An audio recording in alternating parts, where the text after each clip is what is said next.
Hello students welcome to my SM study YouTube channel.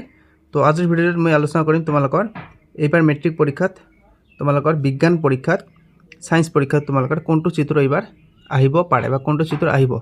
तो तुम्हालोके basically एटा কথা মনত ৰাখিবা তোমালোকৰ ইয়াতে চেপ্টাৰ দি আছে 16টা ঠিক আছে। তাৰ ভিতৰে তোমালোকৰ মাত্ৰ 4টা চেপ্টাৰৰ পৰা তোমালোকৰ চিত্ৰ প্ৰতিবাৰে আহে। এই 4টা কোনটো এই 4টা হৈছে তোমালোকৰ চেপ্টাৰ নম্বৰ অৰ্থাৎ অধ্যায় নম্বৰ 6 ৰ পৰা অধ্যায় নম্বৰ 9 লৈ অৰ্থাৎ তোমালোকৰ বায়োলজি সেকশন খিনিৰ পৰা তোমালোকৰ প্ৰতিবাৰ আহে। বায়োলজি সেকশন খিনিৰ পৰা তোমালোকৰ প্ৰতিবাৰে চিত্ৰ আহে। তো মই তোমালোকক আজি আলোচনা কৰি দিম ঠিক আছে। তো তোমালোকে যদি মোৰ চেনেলটো এতিয়ালৈকে সাবস্ক্ৰাইব কৰা নাই বা কোনোবাই যদি মোৰ চেনেলটো প্ৰথমবাৰৰ বাবে হোৱা তোমালোকে চেনেলটো সাবস্ক্ৰাইব কৰা আৰু ভিডিওটো লাইক কৰি দিবা ঠিক আছে। তো আমি প্ৰথমে জীৱন প্ৰক্ৰিয়াটো চাম ইয়াৰ পৰা কোনটো চিত্ৰ এবাৰ আহিব পাৰে। পেজ নম্বৰ আমাৰ 93 তোমালোকে বাহিৰ কৰি লবা। পেজ নম্বৰ 93 ঠিক আছে। এটো আমাৰ জীৱন প্ৰক্ৰিয়া চেপ্টাৰ। এই চেপ্টাৰটোত আমাৰ টোটাল মাৰ্কস হয়েছে এই চেপ্টাৰটোত 8 মাৰ্কস ঠিক আছে। তাৰে ভিতৰত তোমালোকৰ তিনিটা এমসিকিউ আহিব, তিনিটা তোমালোকৰ এমসিকিউ আহিব। তাৰ পিছত এটা 2 মাৰ্কসৰ এটা কোশ্চেন আহিব, 2 মাৰ্কসৰ এটা কোশ্চেন আহিব। তেনেহলে আমাৰ 5 মাৰ্কস হৈ গল 3 আৰু আমাৰ 2 5 আৰু আমাৰ 3 মাৰ্কৰ এটা চিত্ৰ আহিব ঠিক আছে। 3 মাৰ্কৰ আমাৰ বৰ্ড কোশ্চেন বা এটা চিত্ৰ আহিব। তো মই এই চিত্ৰটো তোমালোকক আজি আলোচনা কৰি দিম ঠিক আছে। তো তোমালোকে ভিডিওটো সম্পূৰ্ণকৈ দেখিবা আৰু তোমালোকে ভিডিওটো লাইক কৰি দিবা ঠিক আছে। আমাৰ ইয়াতে প্ৰথম ইম্পৰ্টেন্ট কোনটো চিত্ৰ হয় মই তোমালোকক আলোচনা কৰি দিম। তোমালোকে পেজ নম্বৰ তোমালোকে 98 বাহিৰ কৰিবা ঠিক আছে।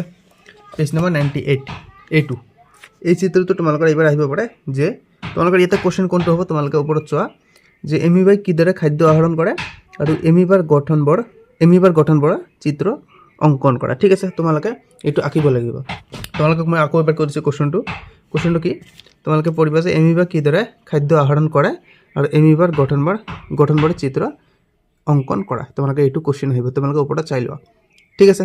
তাৰ পিছত আমাৰ সেকেন্ড কোশ্চেন কোনটো হ'ব তোমালোকে পেজ নম্বৰ এইখন চেপ্টাৰ দাটো তোমালোকৰ ইম্পৰ্টেন্ট কোশ্চেন নাই তথাপিও তোমালোকে এই আমাৰ চিত্ৰটো আমাক নালাগে, এটো এক্সামত নাহে 3 মাৰ্কৰ কাৰণে ইমান কঠিন চিত্ৰ নাহে ঠিক আছে। তাৰ পিছত তোমালোকে এইটো পঢ়ি লবা ঠিক আছে। এইটো তোমালোকৰ আহিব পাৰে, তোমালোকে ভালদৰে দেখিবা। ইয়াত তোমালোকৰ কোশ্চেনটো কেনেকৈ হ'ব তোমালোকে ওপৰত চোৱা যে হৃদযন্ত্ৰৰ গঠনবোৰৰ ছবি আঁকি কাৰ্যবোৰ উল্লেখ কৰা ঠিক আছে। কোশ্চেনটো তোমালোকৰ এনেকৈ হ'ব ঠিক আছে। কোশ্চেনটো কি যে হৃদযন্ত্ৰৰ গঠনবোৰৰ ছবি আঁকি কাৰ্যবোৰ উল্লেখ কৰা ঠিক আছে। আৰু আমাৰ এইটো আমাৰ নালাগে ঠিক আছে। তাৰ পিছত তোমালোকে আমাৰ এইখন চেপ্টাৰত আৰু ইমান ইম্পৰ্টেন্ট ছবি নাই ঠিক আছে। আমাৰ এইখন চেপ্টাৰত আৰু ইমান ইম্পৰ্টেন্ট নাই ঠিক আছে। এইটো আমাৰ নালাগে, এইটো আমাক নালাগে এইটো। তো তোমালোকে এই লেসনটোৰ পৰা তোমালোকে অনুশীলনী কেইটামান কোশ্চেন তোমালোকে পঢ়িবা। অনুশীলনী তোমালোকৰ কেইটামান ইম্পৰ্টেন্ট কোশ্চেন ইয়াতে দি আছে। কোশ্চেন নম্বৰ 8 পঢ়িবা, very very important question. Question number 8 স্ববাত আৰু অবাত শ্বসনৰ মাজত পাৰ্থক্য কি কি? স্ববাত আৰু অবাত শ্বসন সম্পাদন কৰা প্ৰাণীৰ নাম, মোস্ট ইম্পৰ্টেন্ট কোশ্চেন ঠিক আছে। তোমালোকৰ 46 নম্বৰ কোশ্চেনত দিব পাৰে যে স্ববাত আৰু অবাত শ্বসন সম্পাদন কৰা প্ৰাণী দুটাৰ নাম তোমালোকে লিখিবা দে। তোমালোকৰ 2 মাৰ্কস থাকিব পাৰে ইয়াতে। বা স্ববাত আৰু অবাত শ্বসনৰ মাজত পাৰ্থক্য কি তোমালোকে এইটো পঢ়িবা, এইটো আহিব পাৰে। তাৰ পিছত তোমালোকে কোশ্চেন নম্বৰ 10 পঢ়িবা, আমাৰ দেহত হিমোগ্লোবিনৰ পৰিমাণ কমি গ'লে কি হ'ব ঠিক আছে। তোমালোকে এইটো পঢ়িবা। আৰু এটা কোশ্চেন পঢ়িবা তোমালোকে আমাৰ এইটো কোশ্চেন নম্বৰ 12 জাইলেম আৰু ফ্লোবেম দ্ৰব্যৰ পৰিবহন পাৰ্থক্যবোৰ কি কি? এই তিনিটা কোশ্চেন পঢ়া, এই তিনিটা কোশ্চেনৰ পৰা তোমালোকৰ এটা কোশ্চেন আহিব তোমালোকে লিখি ৰাখক ঠিক আছে। তাৰপিছত আমাক চেপ্টাৰ নম্বৰ 7 দিছে নিয়ন্ত্ৰণ আৰু সমন্বয়। এই চেপ্টাৰটোৰ পৰা তোমালোকে এইটো পঢ়িবা। এইটো আমাক পঢ়িব নালাগে, বহুতো তোমালোকক টিচাৰ বা ইউটিউবাৰে তোমালোকে এইটো দেখুৱাব, এইটো কেতিয়াও অহা নাই আৰু কেতিয়াও নাহিব। তোমালোকে এইটো পঢ়িবা, এইটো কিন্তু আহিব পাৰে ঠিক আছে। তোমালোকৰ এইটোত কেনেকুৱা ধৰণৰ কোশ্চেন হ'ব তোমালোকৰ এইটোত কোশ্চেন হ'ব যে মই তোমালোকক কোশ্চেনটো কৈ দিছোঁ, তোমালোকে ওপৰত চোৱা যে স্নায়ু কোষৰ গঠন আৰু কাৰ্য উল্লেখ কৰা। এইটো স্নায়ু কোষৰ গঠন আৰু কাৰ্য উল্লেখ কৰা। স্নায়ু কোষ এই নম্বৰ আমাৰ স্নায়ু কোষৰ গঠন এইটো ঠিক আছে। তোমালোকে এইটো ভালদৰে চাবা, এইটো আমাৰ আহিব পাৰে বা এইটো আহি যায় প্ৰতিবাৰো হয়তো ঠিক আছে। তাৰপিছত তোমালোকে এইটো আমাক নালাগে কিন্তু তাৰপিছত তোমালোকে এইটোও নালাগে ঠিক আছে। 3 মাৰ্কৰ কাৰণে ইমান কঠিন আমাৰ ছবি কেতিয়াও অহা নাই ঠিক আছে। তোমালোকে ইয়াৰ পিছত এইটো আমাক নালাগে তোমালোকে এই চেপ্টাৰৰ ইম্পৰ্টেণ্ট অনুশীলনী কুৱেশ্যনবোৰ তোমালোকে চোৱা এটা কুৱেশ্যন তোমালোকৰ এইবাৰ আহিব পাৰে ঠিক আছে এই কুৱেশ্যনটো তোমালোকে চোৱা পেজ নম্বৰ 126 এই কুৱেশ্যনটো কিন্তু আহিব পেজ নম্বৰ 126 ঠিক আছে এই কুৱেশ্যনটো তোমালোকৰ এইবাৰ আহিব পাৰে ভেৰি ভেৰি ইম্পৰ্টেণ্ট কুৱেশ্যন তোমালোকৰ ঠিক আছে তাৰপিছত আমাক অধ্যায় নম্বৰ 8 দিছে জীৱই কেনেদৰে বংশ বিস্তাৰ কৰে ঠিক আছে এমিবাৰ কোষৰ শ্ৰেণীবিভাজন তোমালোকে জানি লোৱা এমিবাৰ ঠিক আছে এইটো নাহে কিন্তু তাৰপিছত তোমালোকে পেজ নম্বৰ এইটো আমাক নালাগে পেজ নম্বৰ 134 বাহিৰ কৰিবা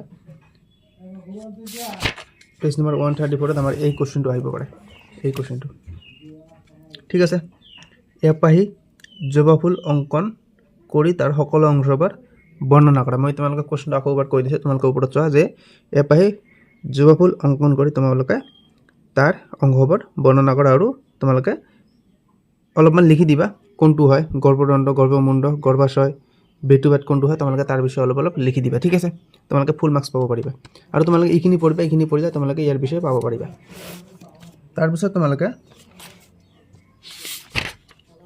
তোমালোকে এই চেপ্টাৰত তোমাৰ আৰু ইমান ইম্পৰ্টেণ্ট চিত্ৰ নাই তোমালোকে ইয়াৰ পৰা এটা কুৱেশ্যন পঢ়িবা তোমালোকে পেজ নম্বৰ 141 বাহিৰ কৰিবা তাৰ পৰা তোমালোকে 4 নম্বৰ কুৱেশ্যনটো পঢ়িবা ভেৰি ভেৰি ইম্পৰ্টেণ্ট কুৱেশ্যন এইটো তোমালোকে এবাৰ এছএছসি এক্সামত আহিব পাৰে আৰু তোমালোকে 11টো পঢ়িবা যে গৰ্ভনিৰোধ পদ্ধতি অৱলম্বন কৰাৰ কাৰণ কি 2 মাৰ্কছৰ কাৰণে আহিব পাৰে এই কুৱেশ্যনটো ঠিক আছে তাৰপিছত তোমালোকে যেটো চেপ্টাৰ আছে বংশগতি আৰু কৰ্ম বিকাশ এই চেপ্টাৰখিনিত আমাৰ ইমান ইম্পৰ্টেণ্ট চিত্ৰ নাই এই চেপ্টাৰটোৰ পৰা আমাৰ ইম্পৰ্টেণ্ট চিত্ৰ নাহে ঠিক আছে তোমালোকে ইয়াতে এটা কথা মনত ৰাখিব যে